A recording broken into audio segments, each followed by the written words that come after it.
Osijeku. Gost nam je dr. Anton Krnić, specijalist radiologije iz Poliklinike Sinteza. Dobro vam jutro. Dobro jutro, poštovanje i pozdrav svim slušateljima Radija Šibenik.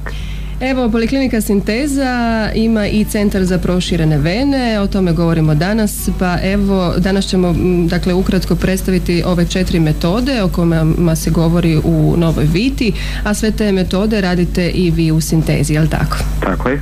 Ajmo na početku zapravo što uzrokuje proširene vene i pucanje kapilara. Dakle ovako, proširene vene su, kao što ste rekli, vrlo česta bolest, zahvaća 40 pa gotovo do 50% populacije, podjednako mušku i žensku populaciju ili možda malo više žensku. U mojoj ordinaciji, kad gledam pacijente koji dolaze, zapravo kogod dođe s proširenim venama, gotovo svako ima nekog bliskog srodnika koji ima proširene vene. Dakle, prvi i glavni uzrok proširenih vena je prije svega genetika, odnosno postojanje proširenih vena u obitelji. Osim genetike, postoje još neki drugi faktori koje često viđam koji su znanstveno potvrđeni, koji također pridonose razvoju proširenih vena.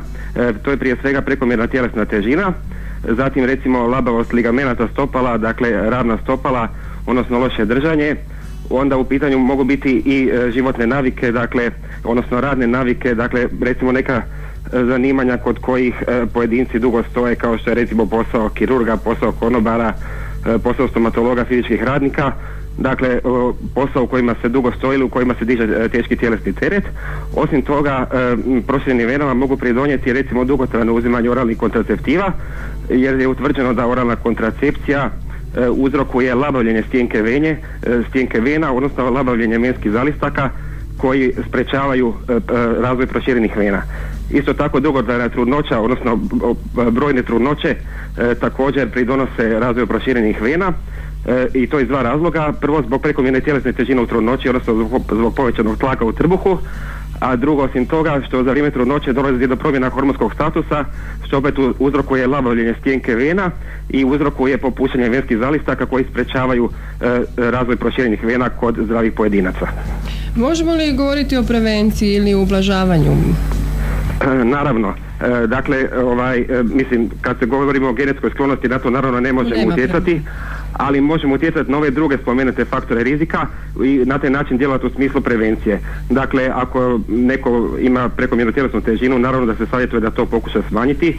Ako neko pati recimo od ravnih stopala ili od lošeg držanja, može nositi ortopedske uloške, odnosno može raditi na nekim vježbama za prevenciju i sprečavanje razvoja venske bolesti. A što se tiče individualnih životnih, poglavito radnih navika, na to se često ne može utjecati, ali opet se pokušava, odnosno nastoji da se pacijenta ohrabri da pokuša barem malo to promijeniti, recimo ako dugo sjedi na poslu ili stoji, da povremeno digne noge u zrak, dakle na susjedni stolac ili nešto slično, odnosno da izbjegava nositi teške terete, onda recimo da izbjegava nositi usku odjeću koja stiša, dakle da nosi udobnu odjeću i obuću. Naravno, što se tiče oralne kontracepcije, nju najčešće nije moguće, odnosno ne treba izbjegavati, ali u svakom slučaju postoje dakle vježbe za vene kojima se može spriječiti razvoj venske bolesti. Isto tako od pomoći može biti nošenje elastičnih čarapa u dogovoru s liječnikom koji opiše koju vrstu elastičnih čarapa se treba nositi, a od pomoći može biti uzimanje nekih lijekova, odnosno farmakoloških pripravaka koji najčešće učvršćuju stijenku vene, time pojačavaju njenu elastičnost i time se sprečava, odnosno usporava razvoj venske bolesti nogu. Evo, ako nismo uspjeli spriječiti, sad ćemo govoriti o tome kako liječiti. Dakle, u uvodu sam rekla, u posljednjih 10 godina razvijene su neke nove metode. Koje su to? Ono što je važno reći, dakle, da je oporavak kratak, da su one praktički bezbolne. Tako je. Dakle ovako, ukratko, tradicionalno već desetljećima pa i stoljećima vene se liječe kirurškim metodama, dakle one vene koje su proširene se naprosto izvade kirurški van iz tijela. To podrazumijeva pretpostavku da je potrebno podvezati glavna mjesta i izvući venu iz tijela. Ako se radi o ozbiljnijom problemu, onda je najčešće riječ o razmjerno agresivnom zahvatu koji zahtijeva preoperativnu obradu, primitak u bolnicu, zatim boravak u bolnici od nekoliko dana, što prije što nakon zahvata, te produljenu radnu nesposobnost od nekoliko tjedana, a naravno da je to onda praćeno najčešće i bolovima i podljevima krvi pa čak i nekim dugotrajnim posljedicama kao što je ispadi pojedinih živaca, odnosno oštećenja živaca, što rezultira trnjenjem noge i gubitkom osjeta na pojedinim dijelovima noge. Uslijed toga razvijene su nove metode zadnjih 10-ak pa i više godina koje se baziraju na tome da se vene ne vade kirurški iz tijela, nego da se vene u tijelu zatvaraju i da takve zatvorene vene organizam razgradi, čime dobijemo isti rezultat kao da su vene izvađene kirurški iz tijela. Ali samo je oporavak zapravo kratak, može li se odmah nakon zahvata ići kući ili? Dakle ovako, oporavak je kratak, evo mogu ukratko spomenuti koje su to metode. Dakle, postoje nekoliko takvih novih metoda. Najetabliranja takva metoda je endovenozni laserski tretman, odnosno lasersko liječenje vena, koje se bazira na tome da se u venu pod kontrolom ultrazvuka u lokalnoj anesteziji kroz jedan vrlo sitan rez od 1,2 ubaci kateter u venu, a na vrhu katetera je laser.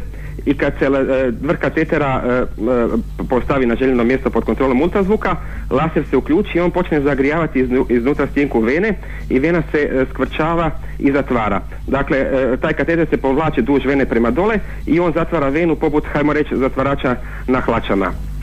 Pored laserskog liječenja vena postoji radiofrekventno liječenje vena koje se tehnički izvodi na istovjetan način, dakle plasiranjem katetera u venu pod kontrolom ultrazvuka u lokalnoj anesteziji, sa razlikom da kateter ne producira svjetlost kao što to laser radi, nego producira mikrovalove koji također iznutra zagrijavaju stjenku vene te dolazi do skvrčavanja i zatvaranja vene.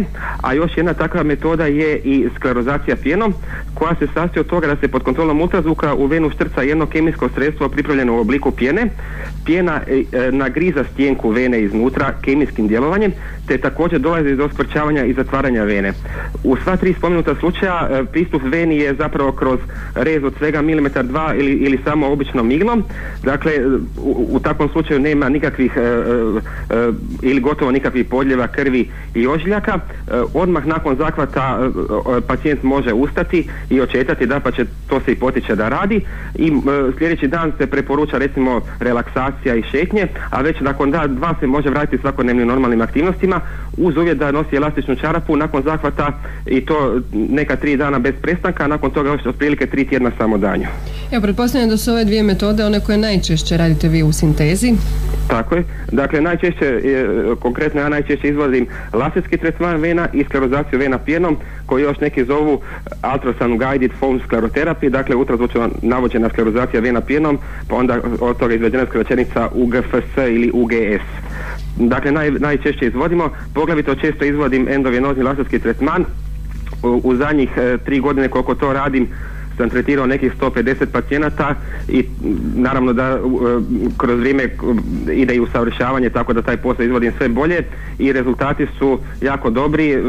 Pacijenti vrlo često preporučaju članima obitelji i prijateljima da dođu, tako da dosta ljudi se odlučuje za ove metode liječenja, poglavito za endovenozni laserski tretman i za sklerozaciju vena pjenom. Evo, rekli smo kirurškim putem, recidiv je bio u čak 80% slučajeva. Kad su u pitanju ove nove metode, je li moguć recidiv i u kojim slučajevima?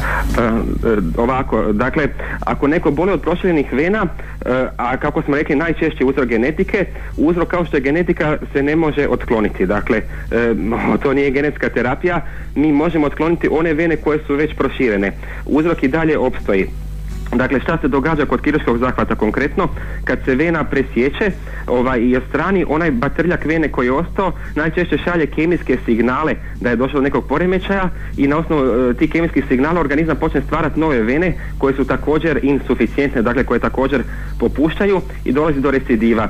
Kod kirurškog zahvata koji se već izvodi, kako sam rekao, desetljećima pa i stoljećima uz određene modifikacije, se dobro zna da je u 10-godišnjem periodu stopa recidiva, dakle stopa povratka tegoba preko 60%. Ove nove metode su razmjerno nove, dakle koriste se 10 godina, tako da postoje tek parcijalno dokazi o dugoročnim rezultatima, dakle rezultati dugogodišnjeg praćenja. Smatra se da su rezultati konkretno laserskog tretmana vena u uspješnosti komparabilni s kirurškima kratkoročno, a dugoročno se pretpostavlja da su i bolji jer ne dolazi do, dakle jer se na neki način vena na fiziološki način odstrani iz organizma time da se ona zatvori i da je organizam razgradi, a ne dolazi do vađenja vene čime dakle kod lasera ne ostaje taj batrljak vene koji može slati kemijske signale i stvarati nove vene.